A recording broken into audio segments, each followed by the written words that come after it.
ክቡር አፈ ጉባኤ አገኘው ተሻገር፣ ክቡር የፓርቲያችን ምክትል ሊቀመንበር ተዋደን ፋራህ፣ የተከበራችሁ የክልል ርዕሳነ መስተዳድሮች፣ ሚኒስትሮች፣ አምባሳደሮች፣ ክቡር አቶ መላኩ አለበል ያማረ ኤክስፖ ያዘጋጁልን፣ እንዲሁም ከሳቸው ጋር በመሆን የጭንቅላታችሁን የልባችሁንና የእጃችሁን የሥራ ውጤት ለኛ ለማሳየት ለማስተማር ገበያ ለማስተሳሰር እዚህ ቦታ ምርታችሁን ይዛችሁ የቀረባችሁ የግሉ ሴክተር ተዋንያን በሙሉ እንኳን ለሶስተኛው ኢትዮጵያ ታምርት ኤክስፖ አደረሳችሁ አደረሰን ለማለት እወዳለሁ። የኢትዮጵያን ኢኮኖሚ መቀየር የግድ ነው። ያልተቀየረ ኢኮኖሚ የጸና ሀገር ሊያቆም አይችልም የሚል እሳቤ ይዘን ኢኮኖሚውን ማንቀሳቀስ እንደ ኢንትሪ ፖይንት የወሰድነው አጠቃላይ ኢንዱስትሪ ነው። ኢንዱስትሪውን በመቀየር በማዘመን እና ምርታማነቱን በማሳደግ የኢትዮጵያን ኢኮኖሚ እንቀይራለን ካልን በኋላ ያን ኢንዱስትሪ በተለያዩ ሰብ ሴክተርስ ስንከፍል አንዱ ጎልቶ የወጣው አምራች ኢንዱስትሪ ነው። አምራች ኢንዱስትሪ በራሱ እንዲያድግ ብቻ ሳይሆን አምስቱ የኢኮኖሚ ምሰሶ ተብለው የተለዩ ጥቅል ኢንዱስትሪዎችን ድልድይ ሆኖ ማዘመን፣ መቀየር፣ ማሳደግ እንዲችል ታሳቢ ተደርጎ የተዘጋጀ የ10 ዓመት የብልጽግና እቅድ ነበረን። በዚህ እቅድ ውስጥ ግብርናን እንደ አንድ ምሰሶ ስንወስድ አምራች ኢንዱስትሪው ድልድይ ሆኖ ግብርናን ለሀገር ውስጥ ፍጆታና ለውጭ ገበያ አቅራቢ መሆን በሚችል መልክ ይቀይረዋል የሚል እሳቤ ነበረን። ሁለት ምሳሌዎች ከግብርና ሴክተር ለማንሳት ኢምፖርት እናደርግ የነበረውን ስንዴ በሀገር ውስጥ ምርት መተካት ስናስብ አምራች ኢንዱስትሪው ትራክተር፣ ፓምፕ፣ ድሪፕ ኢሪጌሽን ያመርታል በሚል እሳቤ ነበር። በኢትዮጵያ ውስጥ በርካታ ማሽኖች መገጣጠም ማምረት የሚያስችል አቅም እየጎለበተ ሲመጣ ለዓመታት እስከ $1 ቢሊዮን ገደማ ለኢምፖርት ስናወጣ የነበረውን የስንዴ ምርት በሀገር ውስጥ ለማምረት አስችሎናል። በሀገር ውስጥ ማምረትና መተካት ብቻ በቂ ስላልነበረ የግብርና ሴክተር ኤክስፖርቱን ማሳደግ አለበት የሚል እሳቤ ስንይዝ ድልድይ ሆኖ ያን ሴክተር ያንቀሳቅሳል ብለን ያሰብነው አምራች ኢንዱስትሪ ነው። ሁላችሁም እንደምታውቁት ቡና በኢትዮጵያ ኤክስፖርት ረዘም ላለ ጊዜ ውስጥ ከፍተኛውን ድርሻ ሲጫወት ቆይቷል። የቡናን ምርታማነት ለማሳደግ አምራች ኢንዱስትሪው ለችግኝ ፕላስቲክ ማምረት ካልቻለ፣ ለኢሪጌሽን ቲዩቦች ማዘጋጀት ካልቻለ፣ መልቀሚያ መኮትኮቻ ማሽኖች ማምረት ካልቻለ ቡና ብቻውን ማደግ አይችልም። ዘንድሮ 400,000 ገደማ ቶን ቡና ለውጭ ሀገር ገበያ ውለን በኢትዮጵያ ታሪክ ለመጀመሪያ ጊዜ $2 ቢሊዮን ገደማ ገቢ አግኝተናል። ይሄ ከአምናው እንኳን ሲወዳደር $1.4 ቢሊዮን ነበር አምና ቡና ያስገባ ነው። ዘንድሮ $2 ቢሊዮን ገደማ ሆነ ማለት ለውጡ ሲጀመር ከነበረበት 700 ሚሊዮን ገደማ ወደ 3 እጥፍ ያደገ እንዲሆንና ግብርና አንዱ የእድገታችን ምሰሶ ሆኖ እንዲቆም ያደረገው አምራች ኢንዱስትሪ ነው። በሁለተኛነት በምሰሶነት የወሰድነው ማይኒንግ ነው። ማይኒንግ በጥቅሉ ኢንዱስትሪ ውስጥ የሚያርፍ ቢሆንም እንደ አንድ ምሰሶ አምራች ኢንዱስትሪው ድልድይ ሆኖ ሽግግር ያረጋግጥለታል የሚል እምነት ነበር። ሁላችሁም እንደምታውቁት ኢትዮጵያ በተፈጥሮ ሀብት የታደለች ሀገር ናት። በርከት ያሉ የማይኒንግ ሀብት አላት። አሁን ዓለም የሚጠቀምበት የባትሪ ሮ ማቴሪያል ሊቲየም እኛ ሀገር ውስጥ በስፋት ይገኛል። ለብረት አይረን ኦር ይገኛል። ለማዳበሪያ ፖታሽ ይገኛል። ኢትዮጵያ ውስጥ ወርቅና ነዳጅ ብቻ ሳይሆን በርከት ያሉ የከርሰ ምድር ሀብቶች አሉን። እነዚህን ሀብቶች አውጥተን ለመጠቀም አምራች ኢንዱስትሪው ጉልህ ሚና አለው። ልክ እንደ ስንዴውና እንደ ቡናው ከአመት 2 ዓመት በፊት በሀገር ውስጥ ሲሚንቶ ምርት ቀንሶ ዋጋውም ከፍ ብሎ እንቸገር ነበር። አምራች ኢንዱስትሪው ባደረገው የድልድይነት ሚና ሲሚንቶ በሀገር ውስጥ ማምረት ተጨማሪ ምርት ማምረት በመቻላችን የሀገር ውስጥ ፍጆታ ማሟላት ብቻ ሳይሆን ለኤክስፖርት ዝግጅት እያደረግን እንገኛለን። ለኢምፖርት ሰብስቲዩሽን በሀገር ውስጥ ብናመርትም ለውጭ ኤክስፖርት ደግሞ አምራች ኢንዱስትሪው ባለፉት 2 ኤክስፖዎች ኢትዮጵያ ወርቅ ማምረት የምትችልባቸውን ማሽኖች ማምረት በመቻሉና በመደገፉ ወርቅ በታሪካችን ለመጀመሪያ ጊዜ ከቡና በልጦ ትልቁ ኤክስፖርት ድርሻ የወሰደ ሲሆን ባለፉት 10 ወራት ወደ 2.5 ቢሊዮን ዶላር ገደማ ወርቅ ኤክስፖርት ማድረግ ችለናል። ማይኒንግ ለኢምፖርት ሰብስቲዩሽን፣ ማይኒንግ ለኤክስፖርት የታለመለትን ግብ እንዲያሳካ ለማድረግ አምራች ኢንዱስትሪው የተጫወተው ሚና በጣም ከፍተኛ ነው። በሶስተኛ ደረጃ ምሰሶ ያልነው ቱሪዝም ነው። ቱሪዝም ውስጥ ኢትዮጵያ ባህል አላት፣ ኢትዮጵያ ታሪክ አላት። ባህሏና ታሪኳን አዘምነን ሰርቪስ መስጠት የሚያስችል አቅም ከገነባን ሊታዩ የሚገባቸው በጣም በርካታ ሀብቶች ኢትዮጵያ ውስጥ እንዳሉ ይታወቃል። በቱሪዝም ዘርፍ አዳዲስ መዳረሻዎችን መገንባት ብቻ ሳይሆን ቀደም ሲል የነበሩ አንድ ለናቱ የሚባሉ የኢትዮጵያን አባቶች የእጅ ስራ የጭንቅላት ውጤት እያረጁ እየወደቁ ያሉትን መልሰን ማደስ አንዱ ስራችን ነበር። ከዚህ ውስጥ በርካታዎቻችን በቅጡ ሰምተን የማናቀው አላላ ኬላ ሊጠቀስ ይችላል፣ ላሊበላ ሊጠቀስ ይችላል፣ ፋሲል ሊጠቀስ ይችላል፣ የአባ ጅፋር ቤተ መንግስት ሊጠቀስ ይችላል። እዚህ በመዲናችን የሚገኙ የሚኒሊክ የኃይለ ሥላሴ ቤተ መንግስት ሊጠቀሱ ይችላሉ። እነዚህ የነበሩ ጥንታዊ ሀብቶቻችን ታድሰውና ዘመኑን መዋጀት በሚችሉት አግባብ እንዲሰሩ ለማድረግ አምራች ኢንዱስትሪው አይተኬ ሚና ተጫውቷል። የነበረን የቆየን ነገር ማደስ የሚቻለው አምራች ኢንዱስትሪው ሚናውን ሲጫወት ብቻ ነው።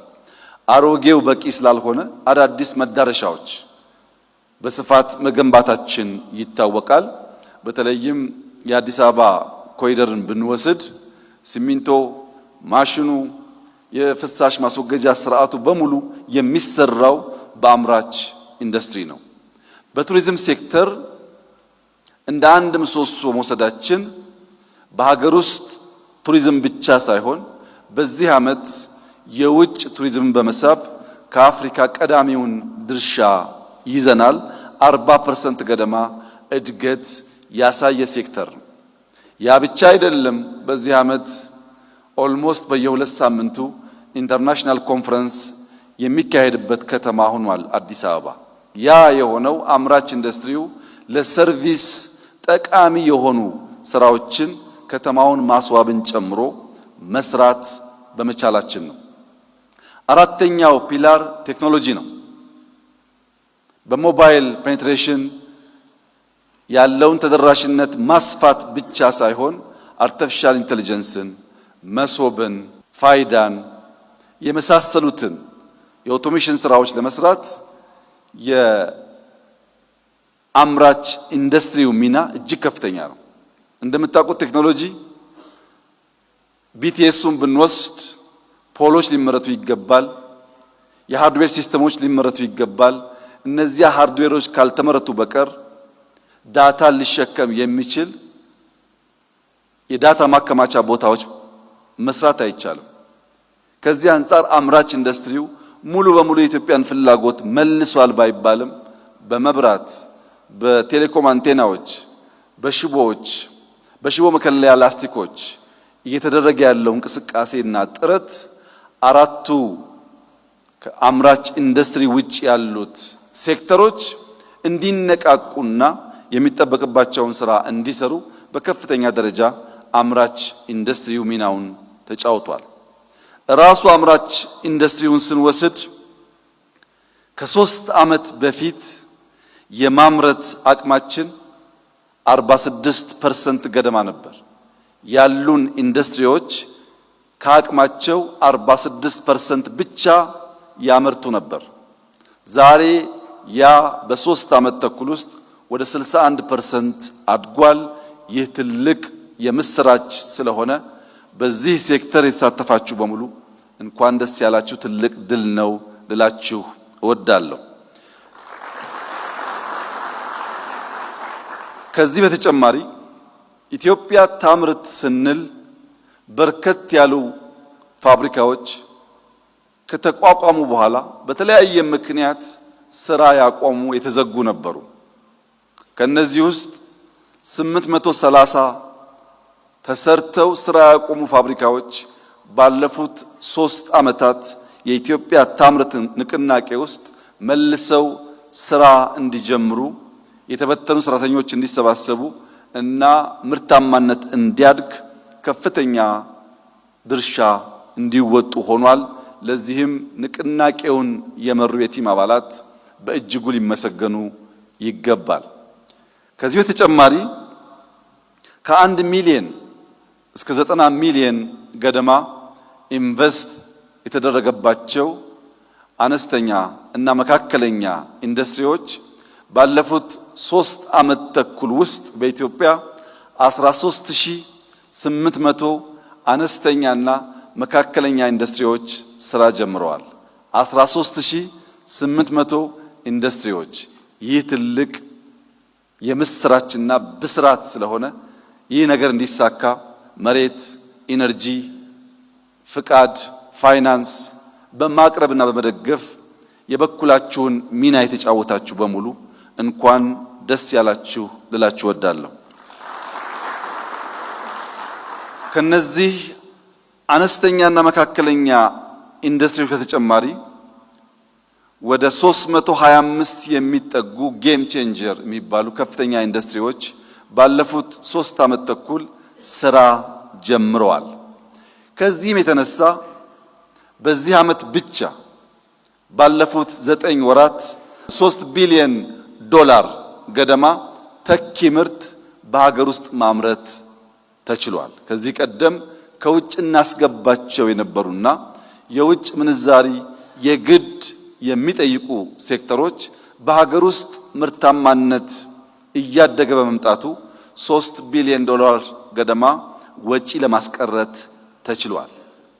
ይሄ ብቻ ሳይሆን በሀገር ውስጥ ያሉ ኢንዱስትሪዎች በኢትዮጵያ ያላቸው የገበያ ድርሻ ከ3 ዓመት በፊት 30% ገደማ የነበረው አሁን 41% ደርሷል። ምን ማለት ነው?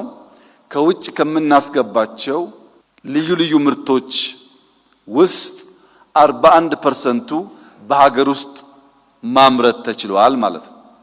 ይህ ፐርሰንቴጅ ማደግ አለበት። በሀገር ውስጥ የምናመርተው በስቶ ከውጭ የምናስገባው እየቀነሰ መሄድ አለበት።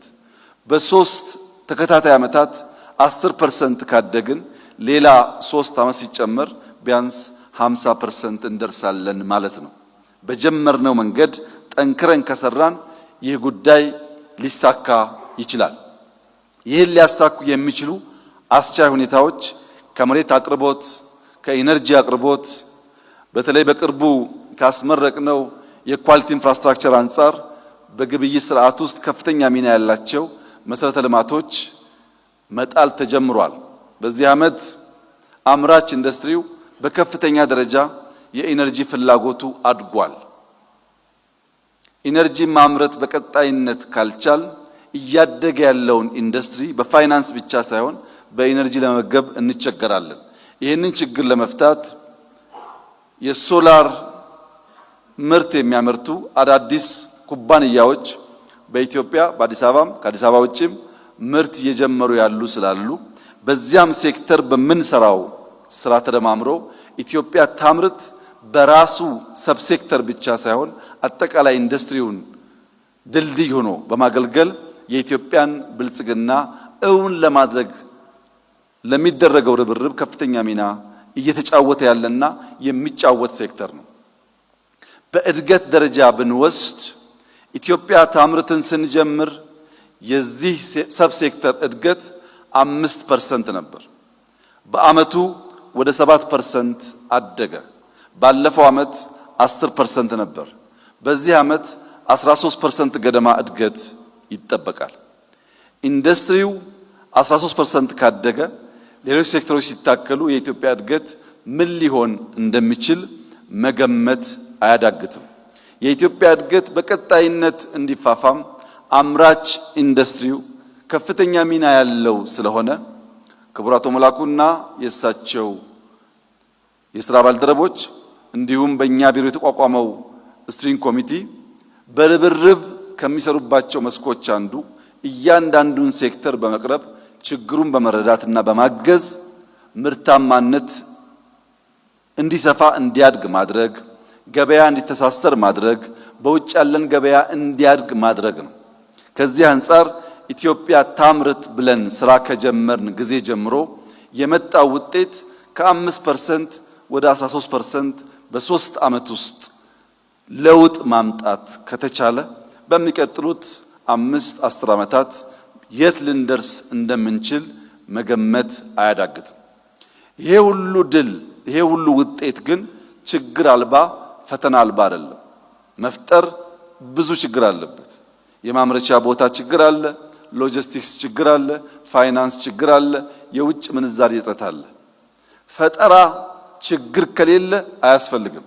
ፈጠራ የሚያስፈልገው ችግር ኖሮ ችግር ለመፍታት ስለሆነ በዚህ ህሳቤ ተባብረን ጠንክረን የኢትዮጵያን ብልጽግና የኢትዮጵያን ማንሰራራት በጋራ ማረጋገጥ እንድንችልና ለልጆቻችን የተሻለች ሀገር መተው እንድንችል የትብብር የመፍጠር የመፍጠንና የመትጋት መንፈስ በሁላችን ውስጥ እንዲሆን ካልለፋን ካልደከምን በቀር የኢትዮጵያን ብልጽግና ማረጋገጥ የማይቻል መሆኑን አምነን በስራ በውጤት በተግባር በጋራ መቆም እንድንችል አደራ ማለት ፈልጋለሁ። የተጀመረው ስራ እጅግ የሚያበረታታ ነው። ወጣቶች፣ ተማሪዎች፣ ተመራማሪዎች እዚህ ሲኤምሲ የሚገኘው አዲሱ የኮንቬንሽን ሴንተር በመምጣት ምርቶች እንዲያዩ እንዲያበረታቱ አንዳንድ ሙከራ የሚያደርጉ ሰዎችም ለትብብር አመቺ አውድ ስለሆነ ይህ ኤክስፖ በሚቆይበት ጊዜ ውስጥ በርካታ ሰዎች መጥተው እንደሚያዩ ትምህርት እንደሚቀስሙ ያለኝን ሙሉ እምነት እየገለጽኩ በዚህ ስራ የተሳተፋችሁ አመራሮች፣ ፈጣሪዎች፣ የግል ሴክተር ባለሀብቶች በሙሉ እንኳን ደስ ያላችሁ። የኢትዮጵያን ማንሰራራት ጅማሮ ለማብሰር የሚያስችል መሰረት እየጣላችሁ በመሆኑ እጃችሁም ልባችሁም አእምሯችሁም ሳይታክት ተሰናስሎና ተደምሮ የኢትዮጵያን ብልጽግና እንዲያረጋግጥ አደራ አላችሁ ፈልጋለሁ። እጅግ አድርጌ አመሰግናለሁ።